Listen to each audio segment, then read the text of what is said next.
Il-fatt, issa ħammorru, naqra mixi. Yes, Irene, hi Peter. Oh, hi. It's a pleasure meeting you. Yes.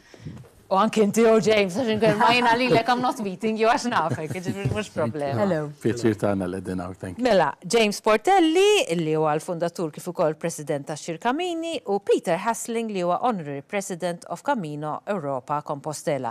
Peter, allow me to talk to James a bit in Maltese first, and then we'll revert to the English language, because I know you don't understand. Yes. And you're Dutch originally, right? I am Dutch, and I don't speak Maltese. No, I'm quite sure you don't, but I heard your English is fantastic. Yeah, okay, thank you. Good.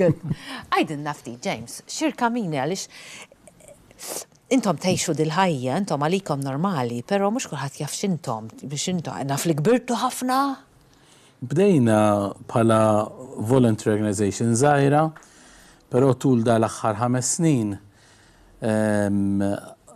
fukajna fuq mixi lokalment għanna mixi darbtej fil-ġimgħa, ġifieri l-memberships żdiedet u anka pubbliku jimxi magħna f'nofs il-ġimgħa l-erba' nagħmlu power walk ta' satej biex wieħed ibrejka mill-computer u Flaxija u daqshekk u filgħaxija wieħed ħalla l-uffiċċju warajh u s-sibt wara l-ofsinhar nagħmlu mixja ftit itwal 3 sigħat fejn wieħed jista' jitkellem iktar jimxi daqsxejn iktar bil-mod u tagħmel bib ġodda. Però barra minn hekk ukoll ovvjament għandna l-kammini li nimxu barra. Bdejna bil-kammini ta' Santiago, illum il-ġurnata l-lonċajna, illum il-ġurnata ilu 3 snin, issa tiġa li l-lonċajna l-itwal kammino li għandhom ta' Santiago li huwa l-Camino Maltez, fil-fatt il-Gvern ta' Spanja regalalna l-ħito wkoll li qiegħed imwaħħal barra Castel Sant'Angelo. Passi ieħor li mxejna aħna mal-Ewropa, l-assoċjazzjonijiet kollha fl-Ewropa li qabel kienu jaqgħu taħt il-Federazzjoni fi Spanja, illum jaqgħu taħt federazzjoni fuq livell Ewropew. Ġifieri qiegħda Brussell, uffiċċju Spanja, però hija reġistrata Brussell u tissejjaħ Camino Europa Compostela u Malta, XirCammini kienu wkoll waħda mill-ewwel organizations li kienet f'Camino Europa Compostela. Żvilupp iktar interessanti dal-aħħar li sissa l-annual general meetings u l-konferenzi u hekk dejjem kienu iffukati fuq Spanja u saru fi Spanja, postijiet differenti fi Spanja li huwa pajjiż sabiħ ħafna.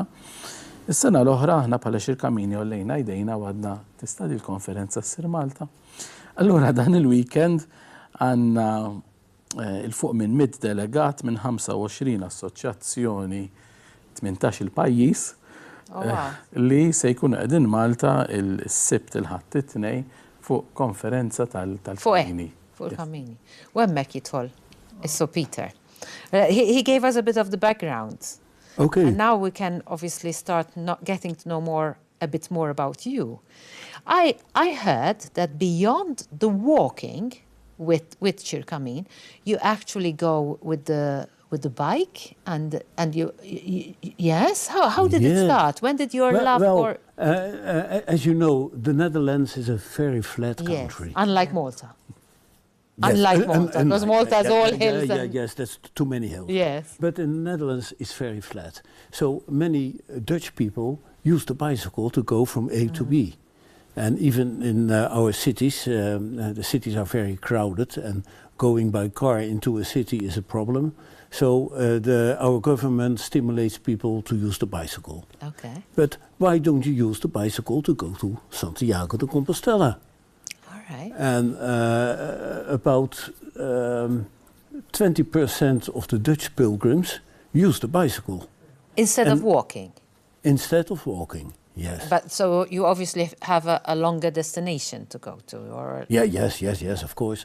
You can do daily about 60 to 100 kilometers on the bicycle. Oh, wow. But if you want to see something like churches, you want to visit churches and other parts, then you do 50, 60 kilometers. How did you start with XirCammini? How did your love for it start originally?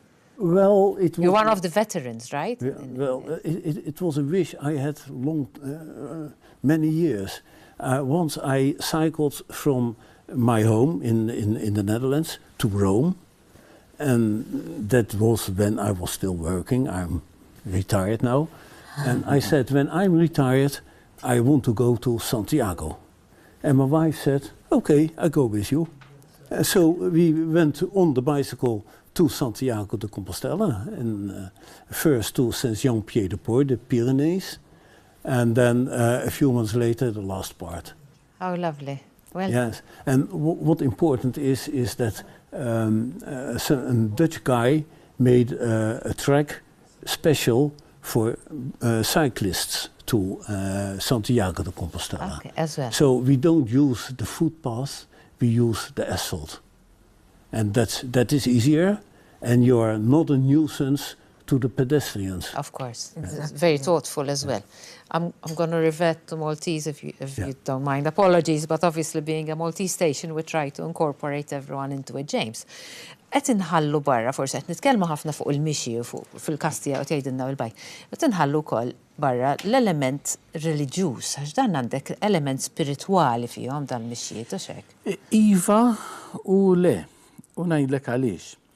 Il-kelma pellegrinaġġ storikament kienet marbuta ma' xi ħaġa reliġjuża, mhux bil-fors nisranija, għaliex il-pellegrinaġġ qiegħed pereżempju fl-Iżlam, il-Ħaġġ, qiegħed fl-Ortodossi għal Ġerusalemm, qiegħed fil-Hinduiżm, il-Ganges, qiegħed fil-mitoloġija Griega, jiġifieri marbut ma' spiritwalità. Ovvjament fil-Kristjaniżmu dana kiber meta kibru ċerta santwarji bħal Ruma, bħal Ġerusalem, bħal Assisi, bħal Santiago wkoll.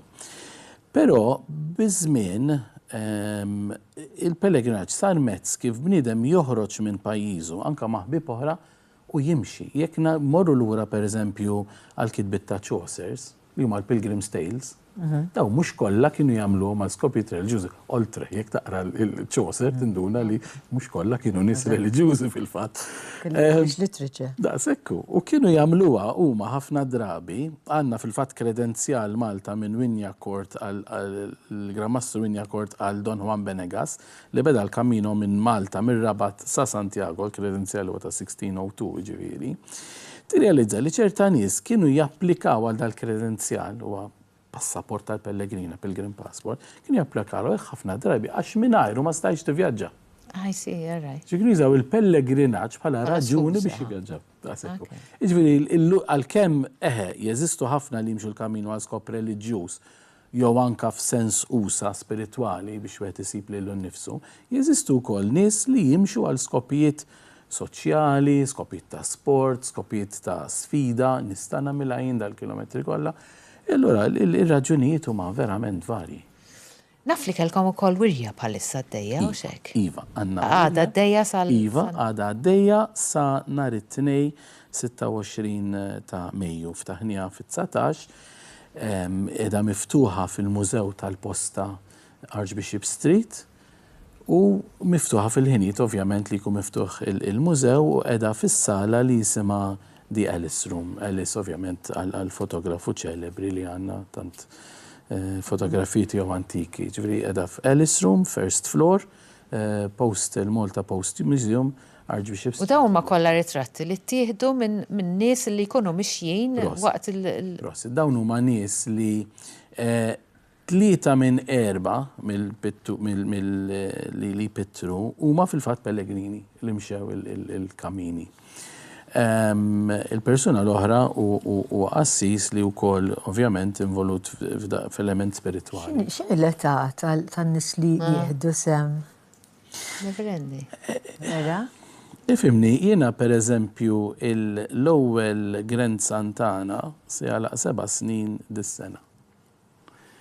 Il-rigal tal-Old Qarbina tiegħu huwa Camino, għaliex dak sena l-oħra ta' 6 snin tiġa mexa St. Margaret's Way maħna minn Edinburgh sa St. Andrews più o meno 140 km. Ġifieri jekk bniedem irid jimxi m'hemmx età. Għandna nies li jimxu magħna jew jmexxu mixi li huma f'nofs is-sebgħinijiet.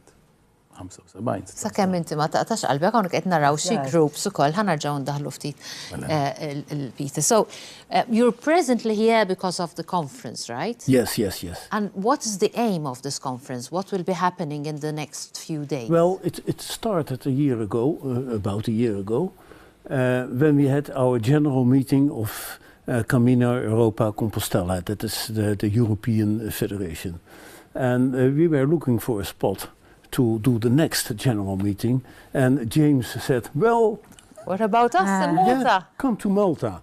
And so we decided to come to Malta. And then James took the initiative to make it broader and broader and more an exhibition, a reception, etc., etc. That's the Maltese character coming out, you know. So it started with the general meeting. That's only 1 hour, 2 hours on next Monday. But in a few days we see a lot of pilgrimage. And you know, pilgrimage is very hot in Europe at these times. I've got a booklet here. Okay. I show it for the camera. What is it? It is Dutch, and it gives a description of all pilgrim paths in the Netherlands. Have you any idea how many we have in our small country? Over 200. Really? That's unbelievable. They're They are just described different in paths this for book. people to walk. To walk. And they're considered as CirCammini walks. No, not all of them. It's not only to Santiago de Compostela, No. but there are more saints in the world, Bonifatius, etc.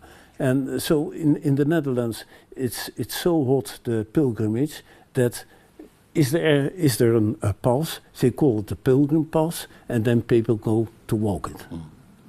Fantastic. Yeah. It was honestly a real pleasure. I hope you're enjoying Malta.